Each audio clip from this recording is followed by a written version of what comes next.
Hello guys, हम लोग last class में क्वेश्चन नंबर 58 तक पढ़ चुके थे। आज हमें 59 से स्टार्ट करना था। IUPAC नामकरण और क्वेश्चन नंबर 59 से आइए वीडियो को स्टार्ट करते हैं। क्वेश्चन नंबर 59 दिया हुआ है कि एमिनो यानी कि NH2 की तुलना में अधिक COOH यानी कि इसको बोलते हैं कार्बोक्सिलिक समूहों वाले एमिनो अम्ल को डैश एमिनो अम्ल कहा जाता है। देखिए, अगर हम बात करें एमिनो एसिड की और कार्बोक्सिलिक एसिड की, तो इन्होंने कहा कि अगर एमिनो की तुलना में अधिक कार्बोक्सिलिक समूह वाले एमिनो अम्ल होंगे तो क्या होगा। देखिए, कार्बोक्सिलिक ज़्यादा है और एमिनो कम है, तो जब कार्बोक्सिलिक ज़्यादा है तो रिजल्ट क्या देगा। एमिनो की तुलना में कार्बोक्सिलिक ज़्यादा है तो रिजल्ट क्या देगा। रिजल्ट वो देगा एसिडिक। उसका नेचर कैसा शो होगा, एसिडिक। लेकिन अगर एमिनो ज़्यादा हो जाए और कार्बोक्सिलिक कम हो जाए तो उसका नेचर कैसा हो जाएगा, बेसिक। अब आप बात मेरी समझ रहे होंगे कि मैंने इसमें क्या बताया कि इसमें एमिनो क्या होगा, कार्बोक्सिलिक की तुलना में कम होगा, या हम कह सकते हैं कि एमिनो की तुलना में कार्बोक्सिलिक क्या है, ज़्यादा है। तो उसका नेचर कैसा होगा, उसका नेचर एसिडिक होगा। लेकिन अगर हम कहते हैं कि एमिनो ज़्यादा है कार्बोक्सिलिक की तुलना में, तो वहाँ पे नेचर कैसा हो जाएगा, बेसिक हो जाएगा। ये दो बातें अगर आपको ध्यान है तो इस क्वेश्चन का आंसर आपको समझ में आ गया है। यहाँ पे इन्होंने कहा एमिनो की तुलना में कार्बोक्सिलिक अधिक है तो क्या होगा, तो उसका नेचर कैसा होगा, एसिडिक होगा, यानी कि अम्लीय होगा। तो क्यों, क्योंकि ये देखिए यहाँ पे अभी मैंने बताया है एमिनो कम होगा इन कंपैरिजन टू कार्बोक्सिलिक, या एमिनो कार्बोक्सिलिक की तुलना में कम है, या क्या कहते हैं कार्बोक्सिलिक अधिक है एमिनो की तुलना में, तो नेचर कैसा होगा, एसिडिक। और इसी का अपोजिट अगर बोल दो तो हो जाएगा बेसिक। अब यहाँ पे इन्होंने क्या बताया है, वही बात बोली है कि एमिनो समूह की तुलना में कार्बोक्सिलिक समूह वाले एमिनो अम्ल को अम्लीय अमीनो अम्ल कहा जाता है। क्यों, क्योंकि कार्बोक्सिलिक ज़्यादा है, एमिनो कम है, तो उसका नेचर एसिडिक होगा, इसीलिए अम्लीय एमिनो कहा जाता है। और इन्होंने बताया एमिनो व कार्बोक्सिलिक दोनों ग्रुप मौजूद होते हैं। अच्छा, कार्बनिक यौगिक में ये दोनों ही मौजूद होते हैं।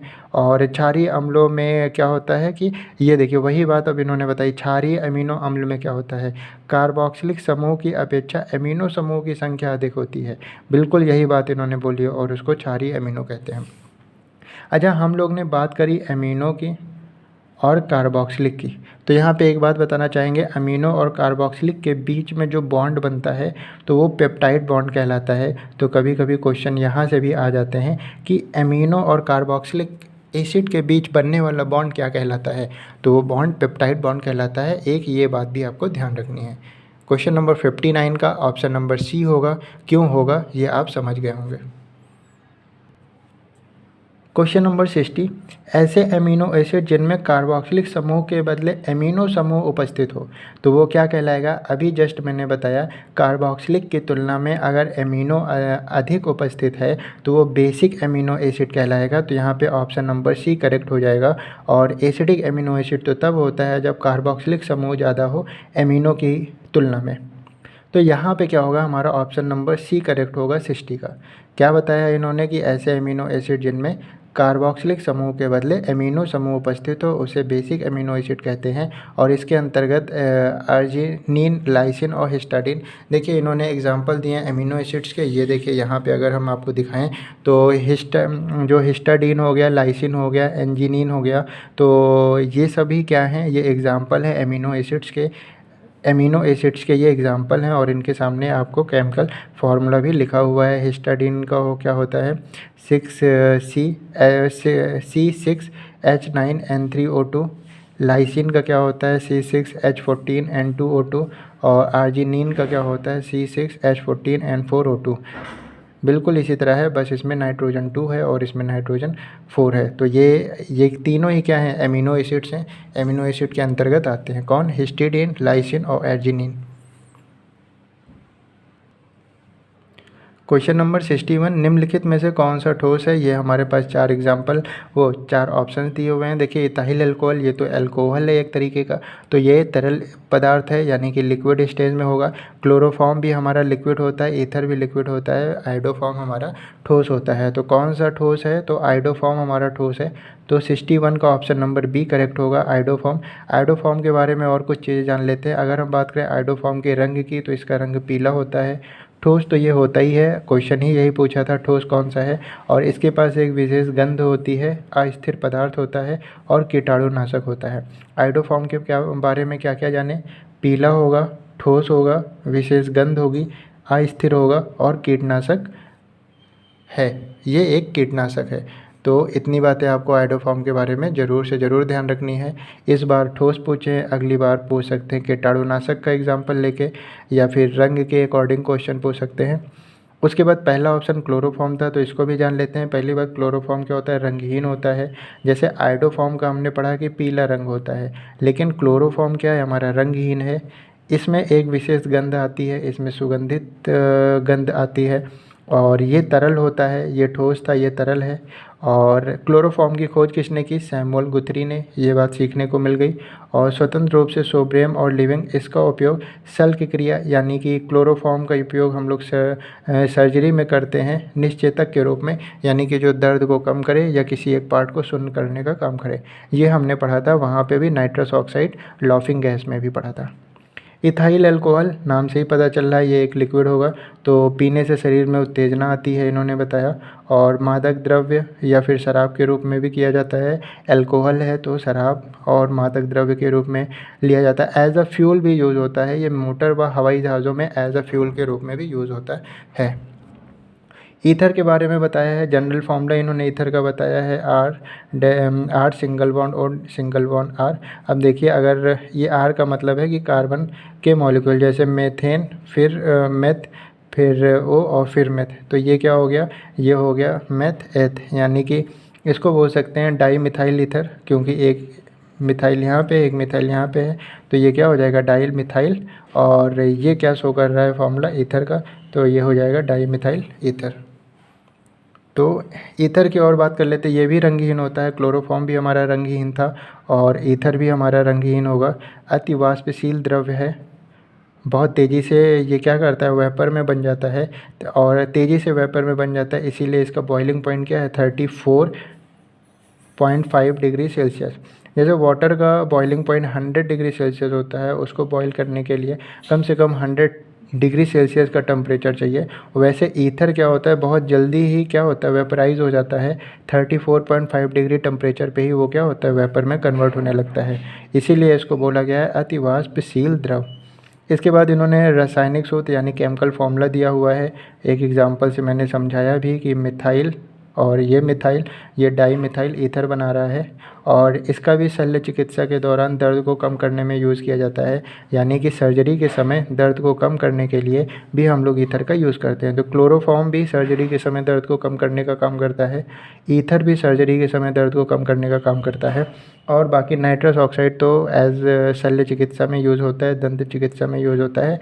किस लिए? जिस पार्ट में वो सर्जरी कर रहे हैं या जिस पार्ट पर डॉक्टर ट्रीटमेंट कर रहे हैं, उस पार्ट को शून्य करने के लिए या अचेतन अवस्था में लाने के लिए। तो काफ़ी कुछ सीखने को मिला क्लोरोफॉर्म के बारे में, इथाइल अल्कोहल के बारे में, ईथर के बारे में। बाकी आयोडोफॉर्म के बारे में तो हमें सीखना ही था, क्योंकि क्वेश्चन ही उसी से रिलेटेड था। तो बहुत कुछ सीखने को मिल रहा है, और आई होप आप भी बहुत अच्छा सीख पा रहे होंगे। और क्वेश्चंस अगर इसके आसपास से आएंगे, तो अगर आपने एक दो बार सुना है चीज़ों को, तो आप 4 ऑप्शंस में से एक ऑप्शन सही निकाल लेंगे इसको।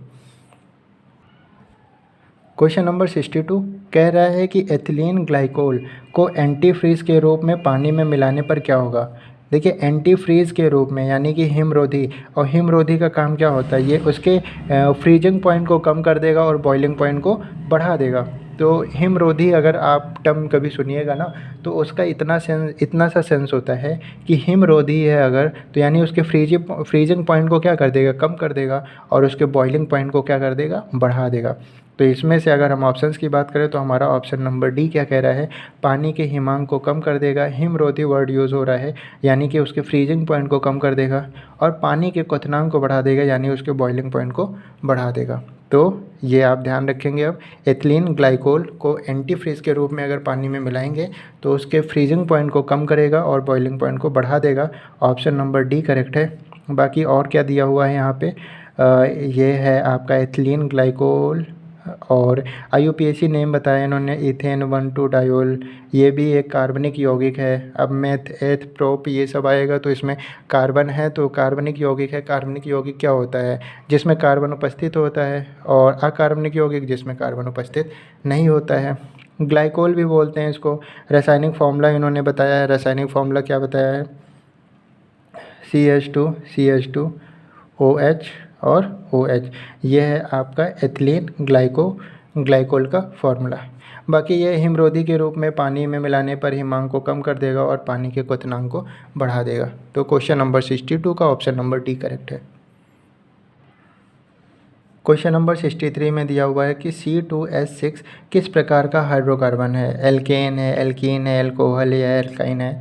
देखिए, एक फार्मूला होता है CnH2n+2, ये किसका होता है? एल्केन का फार्मूला होता है। और एक होता है CnH2n, ये एल्कीन का फार्मूला होता है, एल्कीन। और एक होता है CnH2n-2, ये क्या होता है? एल्काइन का फार्मूला होता है। तो एक होता है एन, तो उसका फार्मूला होता है CnH2n+2।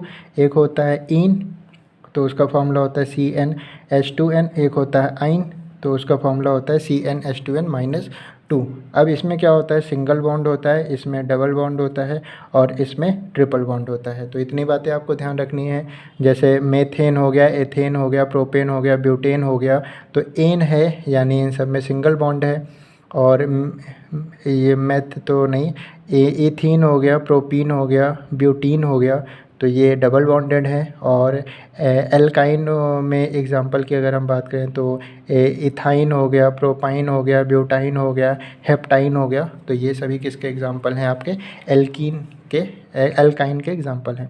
तो यहाँ पे अगर C2H6 है तो देखिए C2H6 है, यानी यहाँ पर कौन सा फॉर्मूला लग रहा है? CnH2n+2 वाला, तो ये क्या होगा? एल्केन होगा, एल्केन होगा। तो एल्केन, तो ए ऑप्शन सही है, एल्केन। और एल्केन ये एक हाइड्रोकार्बन है, यानी कि इसमें हाइड्रोजन और कार्बन है। और ये संतृप्त हाइड्रोकार्बन है। संतृप्त का मतलब क्या होता है? इंग्लिश में अगर हम बात करें तो सैचुरेटेड हाइड्रोकार्बन है। और सैचुरेटेड हाइड्रोकार्बन उनको बोलते हैं जिनमें सिंगल बॉन्ड होता है, कार्बन्स के बीच सिंगल बॉन्ड होता है। और अनसैचुरेटेड उनको बोलते हैं जिनमें कार्बन्स के बीच डबल बॉन्ड या ट्रिपल बॉन्ड होता है। तो ये क्या है? सैचुरेटेड हाइड्रोकार्बन है। और ये क्या है? अनसैचुरेटेड हाइड्रोकार्बन है। तो आपने फार्मूला भी देख लिया, बॉन्ड भी देख लिया, और सैचुरेटेड और अनसैचुरेटेड भी देख लिया। तो क्वेश्चन नंबर 63 का ऑप्शन नंबर ए करेक्ट है।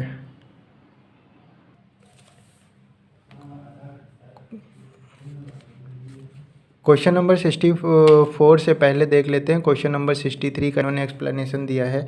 तो देखिए, इन्होंने मेथेन, एथेन, प्रोपेन, ब्यूटेन बताया है, ये सभी क्या है? एल्केन के उदाहरण हैं। हाइड्रोजन तथा कार्बन से बने यौगिक हाइड्रोकार्बन कहलाते हैं, ये भी हम लोग जान चुके हैं। प्राकृतिक स्रोत पेट्रोलियम, जिनमें कार्बन परमाणु के चारों ओर संयोजकता एकल बंधन द्वारा संतुष्ट रहती है। ये बता रहे हैं कि पेट्रोलियम प्राकृतिक स्रोत है और इसमें क्या होता है? कार्बन के चारों तरफ हाइड्रोजन होते हैं। जैसे मेथेन है तो ये देखिए, मेथेन क्या होता है? CH4, तो यानी कि एक हाइड्रोजन, एक हाइड्रोजन, एक हाइड्रोजन और एक हाइड्रोजन। तो यहाँ पे क्या हो रहा है? कार्बन के चारों ओर क्या है? हाइड्रोजन से वो संतुष्ट है। और इसे संतृप्त हाइड्रोकार्बन कहते हैं, यानी सैचुरेटेड कहते हैं। क्यों सैचुरेटेड कहते हैं? क्योंकि सिंगल बॉन्डेड होते हैं। ये देखिए, सिंगल बॉन्ड है सभी में। और इसके बाद पैराफिन हाइड्रोकार्बन भी कहा जाता है। ये ध्यान रखिए, जो सैचुरेटेड हाइड्रोकार्बन्स हैं उनको, उनका दूसरा नाम है पैराफिन हाइड्रोकार्बन। खुली श्रृंखला वाले वे हाइड्रोकार्बन जिनमें कार्बन परमाणुओं के चारों संयोजकताएं हाइड्रोजन से पूर्णतः संतृप्त नहीं रहती हैं, वो असंतृप्त हाइड्रोकार्बन कहलाते हैं, यानी अनसैचुरेटेड कहलाते हैं। और उनके भी डबल और सिंगल बॉन्ड होता है। तो ये था हमारा 63 का एक्सप्लेनेशन। अब नेक्स्ट क्वेश्चन की बात करते हैं। क्वेश्चन नंबर 64, पेप्टाइड बंध का निर्माण किसके बीच होता है? तो जब हम लोग इस वीडियो का पहला क्वेश्चन कर रहे थे तभी मैंने बता दिया था पेप्टाइड बॉन्ड का निर्माण कहाँ होता है। मैंने बताया था एमिनो एसिड और कार्बोलिक एसिड के बीच बनने वाला जो बॉन्ड होता है उसी को पेप्टाइड बॉन्ड कहते हैं। ये देखिए, यहाँ पे बताया था, जब एमिनो एसिड और कार्बोक्सिलिक एसिड में एसिडिक नेचर और बेसिक नेचर की हम लोग बात कर रहे थे तब ये क्वेश्चन आया था। तो यहाँ पे देखिए, एमिनो समूह और हाइड्रॉक्सिल समूह, एमिनो समूह और कार्बोक्सिल समूह। तो देखिए हाइड्रॉक्सिल यहाँ पे, यहाँ कार्बोक्सिल है, तो ऑप्शन नंबर सी सही होगा। कंफ्यूज मत होइएगा, यहाँ पे हाइड्रॉक्सिल लिखा हुआ है और यहाँ पे कार्बोक्सिल लिखा हुआ है। ये कार्बोक्सिल है और ये एमिनो है। तो एमिनो समूह और कार्बोक्सिल समूह के बीच बनने वाला जो बॉन्ड है वो पेप्टाइड बॉन्ड कहलाएगा। तो 64 का सी सही होगा। यहाँ पे क्या बताया कि पेप्टाइड बॉन्ड क्या है, एक तीक्ष्ण प्रकृति का रासायनिक बंध होता है, यानी कि केमिकल बॉन्ड होता है जो एमिनो एसिड और कार्बोक्सिलिक समूह के बीच में निर्मित होता है।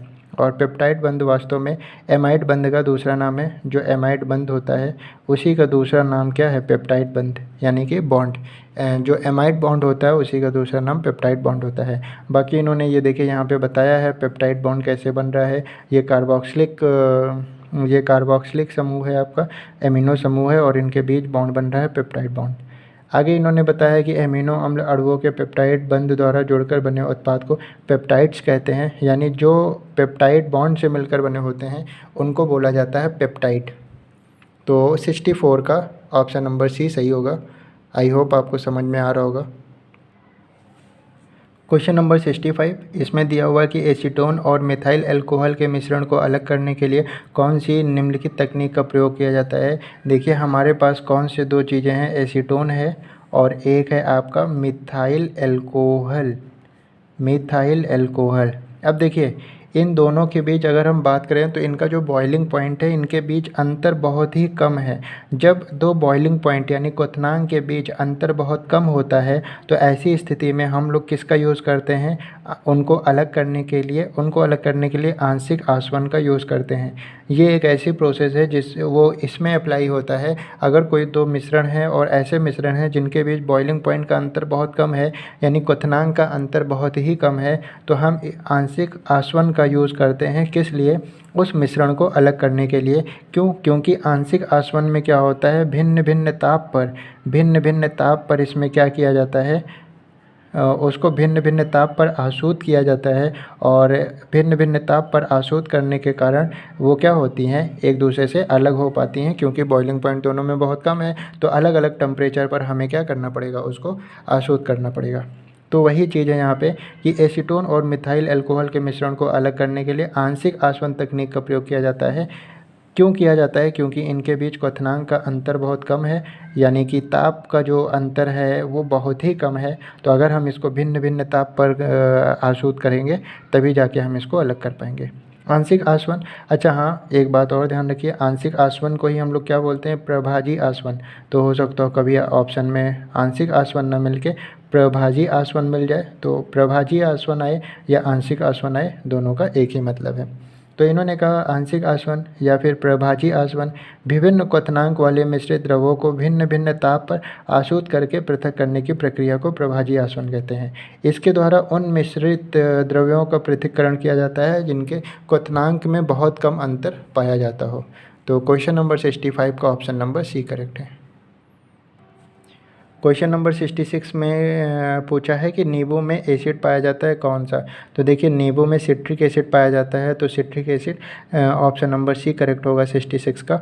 और सिट्रिक एसिड में वो सभी पाए जाएंगे जिनका स्वाद खट्टा होगा, यानी जितने भी खट्टे फल होंगे आपके उसमें सिट्रिक एसिड पाया जाएगा।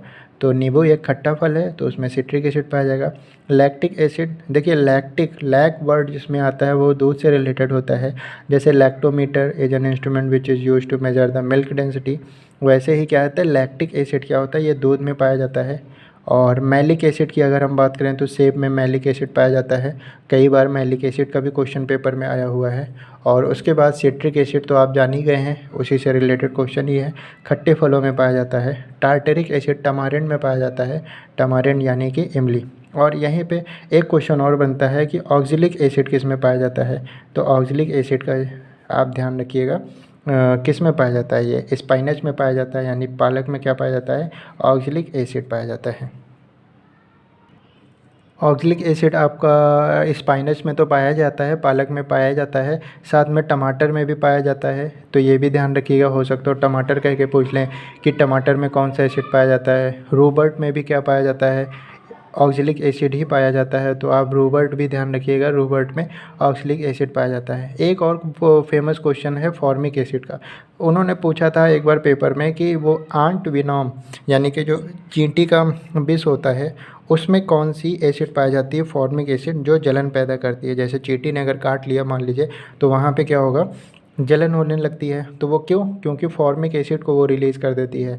तो आपको फॉर्मिक एसिड का भी ध्यान रखना है। तो ये कुछ एसिड्स हैं जिनसे लगातार क्वेश्चन आए हुए हैं। फॉर्मिक एसिड हो गया तो आंटविनॉम, टमाटर और रूबर्ट और स्पाइनच में ऑक्जेलिक, बाकी मैलिक, टार्टरिक, लैक्टिक, सिट्रिक, ये आपको पता भी होगा। क्वेश्चन नंबर 67, निम्नलिखित में से किसका प्रयोग एंटी फ्रीज़ के रूप में किया जाता है? तो एंटी फ्रीज़ का तो अभी हम लोग ने पिछले मतलब कुछ क्वेश्चन पहले ही पूछा, मतलब पढ़ा था कि एंटी फ्रीज़ के रूप में कौन सा यूज़ किया जाता है। वहाँ पे तो हम लोग ने एथिलीन ग्लाइकोल पढ़ा था, लेकिन यहाँ पे एथिलीन ग्लाइकोल तो ऑप्शन में ही नहीं है। और एथिलीन ग्लाइकोल को हम लोग ने पढ़ा था कि एंटी फ्रीज़ के रूप में पानी में यूज़ किया जाता है और उससे क्या होता है, उसका हिमांक कम हो जाता है और क्वथनांक बढ़ जाता है, यानी फ्रीजिंग पॉइंट कम हो जाता है, बॉइलिंग पॉइंट बढ़ जाता है। अब देखिए यहाँ पे लेकिन ऑप्शन नहीं है, तो यहाँ पे कौन कौन से ऑप्शंस हैं ये देख लेते हैं। तो ये 3 ऑप्शंस 4 ऑप्शंस हैं जिसमें से मिथाइल अल्कोहल हमारा करेक्ट आंसर है। एंटी फ्रीज़ के रूप में कौन प्रयोग किया जाएगा? मिथाइल अल्कोहल यूज़ किया जाएगा। बाकी यहाँ पे इन्होंने मिथाइल अल्कोहल का फॉर्मूला ध्यान रखिएगा CH3OH, और ये एक एंटी फ्रीज़ के रूप में किया जाने वाला पदार्थ है। और आइसोप्रोपिल अल्कोहल की बात करें तो फॉर्मूला होता है CH3CHOH CH3। बाकी फॉर्मल्डिहाइड का भी याद रखिए HCHO, और एसीटोन CH3CO CH3। ये इतने आप केमिकल फार्मूला थोड़ा सा ध्यान रखिएगा, कभी कभी केमिकल फार्मूला भी पूछ सकते हैं। और बाकी एंटी फ्रीज़ में आपको एक मिथाइल अल्कोहल ध्यान रखना है, और इससे पहले जो एथिलीन अल्कोहल पढ़ा था उसको भी ध्यान रखना है। और उसमें एक बात यह भी ध्यान रखना है, हिमांक को कम कर देता है, क्वथनांक को बढ़ा देता है पानी में मिलाने पर। क्वेश्चन नंबर 68 में दिया हुआ है कि हरे फलों को कृत्रिम ढंग से पकाने हेतु प्रयुक्त गैस। देखिए, जब भी किसी चीज़ को कृत्रिम रूप से पकाने की बात होगी तो वहाँ पे कार्बाइड भी कभी कभी ऑप्शन में मिलता है, कभी कभी एथिलीन भी ऑप्शन में मिलता है। और अगर ये दोनों भी ऑप्शन में ना मिलें तो एसीटोन तो आपको पक्का मिलेगा, एसिटिलीन तो आपको पक्का ही मिलेगा ऑप्शन में। तो इन तीनों को आप ध्यान रखिएगा, कृत्रिम रूप से यानी कि आर्टिफिशियल तरीके से किसी चीज़ को पकाने के लिए इन तीनों का यूज़ किया जाता है, कार्बाइड या तो एथिलीन या तो एसिटिलीन। अब इन्होंने कहा है हरे फलों को कृत्रिम ढंग से पकाने के लिए क्या यूज़ होगा। यहाँ पे कार्बाइड ऑप्शन नहीं है, यहाँ पे एथिलीन ऑप्शन नहीं है, और बट यहाँ पे एसिटिलीन ऑप्शन है, तो हम एसिटिलीन को करेक्ट मानेंगे। क्वेश्चन नंबर 68 का ऑप्शन नंबर ए करेक्ट होगा। पढ़ लेते हैं इन्होंने क्या बताया। फलों को कृत्रिम ढंग से पकाने के लिए एसिटिलीन गैस का प्रयोग किया जाता है, ठीक है। इसमें आर्सेनिक और फॉस्फोरस पाया जाता है, आपको ये भी ध्यान रखना है। एसिटिलीन में क्या क्या पाया जाएगा? आर्सेनिक और फॉस्फोरस, जो फलों को पकाने में मदद करता है। कैल्शियम कार्बाइड वातावरण में मौजूद नमी से प्रतिक्रिया कर एसिटिलीन गैस बनाता है। जो हमारा कैल्शियम कार्बाइड है वो जब एयर से नमी को पाता है तो उससे रिएक्ट होता है और एसिटिलीन गैस बनाता है, जिससे फल पक जाता है। बाकी एथिलीन एक पादप हार्मोन है, तो बाकी एथिलीन पादप हार्मोन है, ये भी फल को पकाने का काम करता है। और फलों को कृत्रिम रूप से पकाने के लिए कार्बाइड के मुकाबले एथिलीन को अधिक सुरक्षित व स्वीकार्य माना जाता है। यानी कार्बाइड से पकाने से ज़्यादा अच्छा रहता है एथिलीन से पकाना, क्योंकि ये पादप हार्मोन है। बाकी ये तीनों ही क्या करते हैं? आर्टिफिशियल तरीके से फलों को पकाने का काम करते हैं। तो क्वेश्चन नंबर 68 का ए। बाकी आपको कार्बाइड एथिलीन भी ध्यान रखना है, और कार्बाइड और एथिलीन में किससे पकाना ज़्यादा अच्छा होता है? एथिलीन से। क्यों? क्योंकि ये पादप हार्मोन है। क्वेश्चन नंबर 69, इसमें पूछा है कि ग्रेफाइट मुख्य रूप से निम्नलिखित में से किस तत्व से बना हुआ है।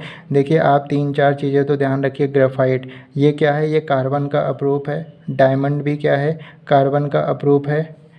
कोयला यानी कि कोल बोल सकते हैं, ठीक है। चारकोल, ये सभी क्या हैं? ये कार्बन के ही अपरूप हैं, मतलब कि कहने का मतलब है कार्बन से ही बने हुए हैं। तो ग्रेफाइट मुख्य रूप से निम्नलिखित में से किस तत्व से बना हुआ है? तो कार्बन, अभी मैंने बताया। ये चारों में से किसी का भी पूछेगा ना, ग्रेफाइट, डायमंड, कोल या चारकोल, तो ये सभी किसके अपरूप हैं? ये सभी कार्बन के अपरूप हैं। बाकी जो आपका ग्रेफाइट है यह गुड कंडक्टर ऑफ इलेक्ट्रिसिटी है। इलेक्ट्रिसिटी का क्या है, गुड कंडक्टर है। एक अधातु है यानी कि नॉन मेटल है। अब इन्होंने ये भी बताया है कि पेंसिल की नोक जो होती है वो किसकी बनी होती है, ग्रेफाइट की बनी होती है। कागज़ पर आप इसको अगर रगड़ेंगे तो ये कागज़ को काला बना देता है। घड़ी की कमानी बनाने में भी इसका यूज़ होता है। नाभिकीय रिएक्टर में मंदक के रूप में इसका प्रयोग किया जाता है, यानी नाभिकीय रिएक्टर को स्लो करने का काम कौन करता है, ग्रेफाइट। तो काफ़ी अच्छे अच्छे यूजेज हैं पेंसिल बनाने में, घड़ी कमानी बनाने में, नाभिकीय रिएक्टर को मंद करने में। अपरूप है कार्बन का, नॉन मेटल है, गुड कंडक्टर ऑफ इलेक्ट्रिसिटी है। ये इतनी बातें आपको ध्यान रखनी है ग्रेफाइट के बारे में। तो क्वेश्चन नंबर 69 का ऑप्शन नंबर सी करेक्ट है। क्वेश्चन नंबर 70 में इन्होंने दिया हुआ है कि सीसा पेंसिल में प्रयुक्त तत्व। देखिए सीसा पेंसिल बनाने में हम लोग ग्रेफाइट का यूज़ करते हैं और वो किसका बना होता है, कार्बन का बना होता है। अभी मैंने बताया था ग्रेफाइट, डायमंड, कोल और चारकोल सभी किसके अप्रूव हैं, कार्बन के। तो कार्बन तो यहाँ पे बताया ग्रेफाइट भी कार्बन का एक अत्यंत ही उपयोगी क्रिस्टलीय अप्रूव है, तो ये ध्यान रखना है। बाकी विद्युत का सुचालक है, यहाँ पे बताया इलेक्ट्रिसिटी का गुड कंडक्टर। राख के रंग की मुलायम रवेदार ठोस पदार्थ, धात्विक चमक पाई जाती है। कागज़ पर रगड़ने से ये कागज़ को काला निशान छोड़ता है, ये बात भी बताया। आप पेंसिल को अभी ऐसे रगड़ेंगे अगर आप कागज़ पर तो काला रंग छोड़ता है। ग्रेफाइट का उपयोग इन्होंने बताया है धातुओं को गलाने में प्रयुक्त होने वाले उच्च ताप से क्रशिबल के रूप में। तो ये ध्यान रखिएगा, धातुओं को गलाने में प्रयुक्त होने वाले जो हाई टेम्परेचर वाले क्रशिबल होते हैं उसमें क्या होता है, ग्रेफाइट का यूज़ होता है। शुष्क सेलों तथा विद्युत अपघटन क्रियाओं आदि में इलेक्ट्रोड के रूप में, यानी जो इलेक्ट्रोड के रूप में काम करते हैं सेलों में या विद्युत अपघटन में, तो वो भी ग्रेफाइट के बने होते हैं। सीसा पेंसिल तथा रंग बनाने में ग्रेफाइट का यूज़ होता ही है। ग्रेफाइट चूर्ण का उपयोग मशीन में शुष्क स्नेहक के रूप में किया जाता है, यानी कि मशीनों में शुष्क स्नेहक के रूप में ग्रेफाइट के चूर्ण, यानी कि चूर्ण का मतलब बारीक ग्रेफाइट का यूज़ होता है, ये भी ध्यान रखना है। और काफ़ी उच्च ताप पर उत्प्रेरक में उपस्थित ग्रेफाइट को गर्म करने पर हीरे में परिवर्तित हो जाता है, यानी अगर बहुत हाई टेम्परेचर पर आप ग्रेफाइट को in the presence of catalyst, किसी कैटलिस्ट या फिर वो उत्प्रेरक की उपस्थिति में वेरी हाई टेम्परेचर पर अगर आप उसको गर्म करते हैं तो वो हीरा में परिवर्तित हो जाता है।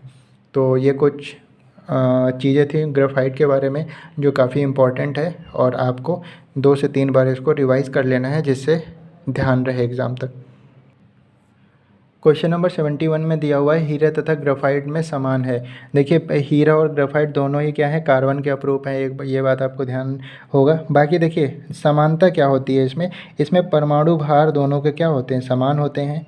दोनों के परमाणु भार समान होते हैं, किसके किसके, हीरा और ग्रेफाइट के। और हमने ये भी बताया था आपको कि ग्रेफाइट हीरा में बदल जाता है कब, जब आप किसी उत्प्रेरक की उपस्थिति में हाई टेम्परेचर पर उसको गर्म करते हैं तब। तो परमाणु भार इनमें समान होता है।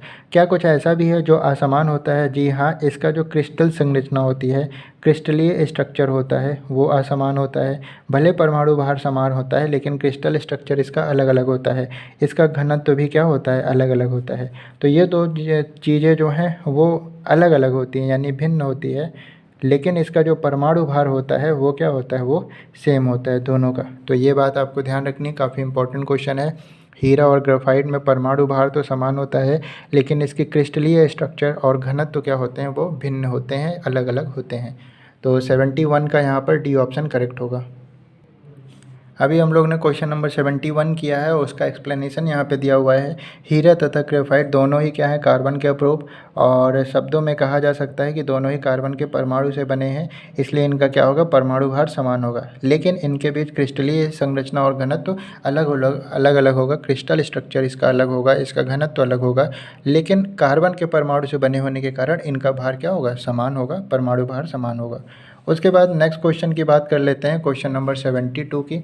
इन्होंने कहा कि पेंसिल की लीड बनाने में क्या व्यवहार किया जाता है। तो हम सभी को पता है, पेंसिल की लीड बनानी हो, चाहे घड़ी की कमानी बनानी हो, चाहे न्यूक्लियर रिएक्टर्स में मंदक के रूप में प्रयोग करना हो, इन सभी ही कंडीशन में हम लोग किसका यूज़ करते हैं, ग्रेफाइट का यूज़ करते हैं। अभी ग्रेफाइट के बारे में बहुत सारी चीज़ बताई थी आपको कि ये इलेक्ट्रिसिटी का गुड कंडक्टर भी होता है, ठीक है। और तो ये सभी बातें आपको ध्यान रखनी है, बार बार रिवाइज़ करना है। तो यहाँ पे तो ग्रेफाइट आंसर हो जाएगा, आप सभी को पता होगा ये चीज़। 72 का ऑप्शन नंबर ए। क्या बताया इन्होंने, बनाने में कार्बन का अप्रूव होता है, ये सब जानते हैं हम लोग। कार्बन के अन्य अप्रूव हीरा, ग्रेफाइट और चारकोल, मैंने आपको बता चुका हूँ। डायमंड हो गया, ग्रेफाइट हो गया, चारकोल हो गया, कोल हो गया, सभी क्या हैं, कार्बन के ही अप्रूव हैं। तो क्वेश्चन नंबर 72 का ए ऑप्शन करेक्ट है। 73 में पूछा है कि सिरके में निम्न में से कौन सा अम्ल पाया जाता है। तो सिरके में एसिडिक एसिड पाया जाता है, तो ऑप्शन नंबर डी करेक्ट होगा। सिट्रिक एसिड खट्टे फलों में पाया जाता है। लैक्टिक एसिड आपका दूध में पाया जाता है। और मैलिक एसिड किस में पाया जाता है, ये भी मैंने आपको बताया था।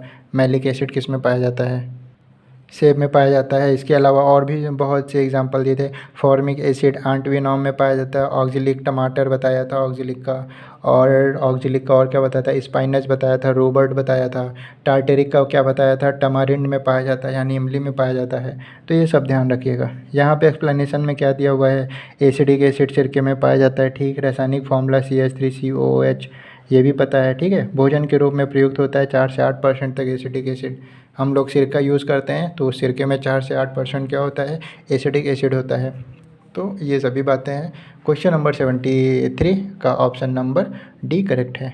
क्वेश्चन नंबर 74 में दिया हुआ है कि निम्नलिखित किसमें कार्बन नहीं होता है। तो देखिए, अगर हम ये 4 ऑप्शन की बात करें तो डायमंड में भी कार्बन होता है, ग्रेफाइट में भी होता है, कोयले में भी होता है। एक ऑप्शन और ये देते चारकोल, तो उसमें भी होता है। तो यहाँ पे तो इनमें से ऐसा कोई नहीं है जिसमें कार्बन नहीं होता हो, सभी में कार्बन होता है, सभी कार्बन के अप्रूप हैं। तो 74 का ऑप्शन नंबर डी करेक्ट होगा। बहुत ही इंपॉर्टेंट क्वेश्चन है कोल से ये। तो देखिए कौन से 75 में इन्होंने क्या कहा है, निम्न में से किस प्रकार के कोयले में सबसे अधिक कार्बन सामग्री पाई जाती है। तो देखिए एंथ्रेसाइट की बात करें तो इसमें लगभग 80 से 95% क्या पाया जाता है, कोयला पाया जाता है। उसके बाद दूसरे नंबर पे आता है बिटुमिनस, इसमें 55 से 65% तक कोयला पाया जाता है। लिग्नाइट की बात करें तो 45 से 55% तक का कोयला पाया जाता है। और पीट जो होता है ये सबसे घटिया किस्म की कोल होती है, यानी इसमें क्या होता है, कार्बन बहुत कम पाया जाता है, और जिसकी वजह से ये बहुत धुआं छोड़ता है और हमारे वातावरण के लिए भी बहुत नुकसानदायक है, हमारे लिए भी बहुत हार्मफुल होता है। और मतलब कि ये सबसे घटिया किस्म का कोयला है। तो कार्बन सामग्री सबसे अधिक किस में पाई गई, एंथ्रेसाइड में पाई गई। तो ऑप्शन नंबर डी सही होगा, एंथ्रेसाइड। ध्यान रखिएगा, ज़्यादा कार्बन सामग्री पाई जाने के कारण ये धुआं बहुत कम छोड़ता है, यानी कि धुआं छोड़ता ही नहीं है। और अगर धुआं नहीं छोड़ता है तो ये हमारे लिए कैसा कोयला हुआ, हमारे लिए बहुत अच्छा कोयला हुआ। और सबसे ज़्यादा जम्मू कश्मीर में इस तरह के कोयले पाए जाते हैं। उसके बाद बिटुमिनस की बात करें तो इसमें क्या कहते हैं, कार्बन थोड़ा कम पाया जाता है, इसलिए साधारण धुआं छोड़ता है। और ज़्यादातर बिटुमिनस का यूज़ होता है क्योंकि इसका जो हीट होता है और इसका जो धुआं होता है वो मध्यम में आता है, यानी कि एवरेज छोड़ता है, तो ज़्यादातर इसका यूज़ होता है। बाकी लिग्नाइट भी अच्छी क्वालिटी का कोल नहीं है, धुआं इसमें छोड़ता है ज़्यादा, जिसकी वजह से वातावरण भी पॉपुलेटेड होता है, हम लोग को भी हार्म करता है, विभिन्न प्रकार की बीमारियां फैलाता है। और लिग्नाइट को भूरा कोयला भी बोलते हैं। और ज़्यादातर ये कहाँ पाया जाता है, तमिलनाडु में, राजस्थान में, मेघालय में, इन राज्यों में पाया जाता है। पीट ये सबसे घटिया किस्म का कोयला सबसे ज़्यादा धुआं छोड़ता है, सबसे ज़्यादा हमारे लिए हार्मफुल हो जाता है फिर ये। तो उसके बाद यही एक्सप्लेनेशन दिया है कि कोयला 4 प्रकार का होता है, एंथ्रेसाइट, लिग्नाइट, बिटुमिनस और पीट। सबसे ज़्यादा कार्बन सामग्री एंथ्रेसाइट में 80 से 95%, दूसरा लिग्नाइट उसमें 55 से 65%, तीसरा बिटुमिनस 45 से 55% और पीट इसमें बहुत ही कम पाया जाता है। एंथ्रेसाइट के बारे में इन्होंने क्या बताया, इन्होंने बताया कि कोयला और पेट्रोलियम जो है वो अवसादी परतदार चट्टानों में पाया जाता है। तो ये पॉइंट आपको ध्यान रखना है, ये पेपर में पूछ सकते हैं घुमा के कि अवसादी परतदार चट्टानों से क्या पाया जाता है, तो कोयला और पेट्रोलियम। एंथ्रेसाइट के बारे में क्या बताया, सबसे उत्तम किस्म की ये क्या होती है, कोयला होता है, रंग काला होता है, कार्बन मात्रा अधिक पाई जाती है। कार्बन कितना पाया जाता है, 80 से 95%, जलते समय धुआं नहीं देता है और ताप अधिक देता है, यानी कि धुआं भी नहीं होगा और इसका जो ताप होगा, टेम्परेचर होगा, वो भी काफ़ी अधिक होगा। और सबसे ज़्यादा जम्मू कश्मीर में पाया जाता है। बिटुमिनस के बारे में बात करें तो दूसरे स्थान पे आता है कोयले में ये, यानी कि अच्छे कोयलों में दूसरे स्थान पे आता है। कार्बन की मात्रा 55 से 65%, जलते समय साधारण धुआं देता है। गोंडवाना काल में इसी कोयले का यूज़ होता था, ये भी ध्यान रखिएगा। क्वेश्चन ये बन सकता है कि गोंडवाना काल में यूज़ होने वाला कोयला कौन सा था। 4 ऑप्शन होंगे, बिटुमिनस, लिग्नाइट, पीट और एंथ्रेसाइट। तो वहाँ पे बिटुमिनस आंसर होगा। और इस प्रकार के कोयले का प्रयोग अधिक होता है क्योंकि कार्बन और ऊष्मा दोनों मध्यम प्रकार की होती है और उद्योग और अन्य प्रयोग स्थलों पर इसका प्रयोग होता है। उसके बाद थर्ड दिया हुआ है लिग्नाइट। ये कार्बन का अंश इसमें कम पाया जाता है, घटिया किस्म का कोयला है, 45 से 55% पाया जाता है। इसको भूरा कोयला भी कहते हैं। देखिए ये काला कोयला होता है, ये काला कोयला होता है, लेकिन ये भूरा कोयला कहा जाता है। और कोयले की प्राप्ति, इस तरह के कोयले की प्राप्ति तमिलनाडु, राजस्थान, मेघालय और कुछ अन्य राज्यों में पाया जाता है। ये 3 मेन ऐसे राज्य हैं जहाँ पर सबसे ज़्यादा लिग्नाइट कोयला पाया जाता है। पीट की बात कर लें तो बहुत ही ख़राब क्वालिटी का कोयला और जलने पर बहुत अधिक धुआं देता है एटमॉस्फेयर और हमारे लिए दोनों के लिए हार्मफुल। और कोयला उत्पादन में भारत क्या है, विश्व में चीन और यूएसए के बाद तीसरे स्थान पे है। यानी कि पहले नंबर पे चाइना है कोयला के उत्पादन में, दूसरे पर यूएसए है और तीसरे पे भारत है। ये बहुत इंपॉर्टेंट पॉइंट है। रानीगंज कोयला क्षेत्र, ये भारत का सबसे बड़ा कोयला क्षेत्र है जहाँ पे सबसे ज़्यादा कोयला पाया जाता है। रानीगंज कोयला क्षेत्र भारत का सबसे बड़ा कोयला क्षेत्र है। तो ये क्वेश्चन नंबर 75 का एक्सप्लेनेशन था। हम लोग कोयले की चारों टाइप्स को देख चुके हैं। यहाँ से क्वेश्चन आएगा तो एब्सोल्युटली हम लोग इसको सही करेंगे। 75 के बाद 76 से एक नया चैप्टर स्टार्ट हो रहा है और इस नए चैप्टर को हम लोग नेक्स्ट वीडियो में करेंगे। Thank you.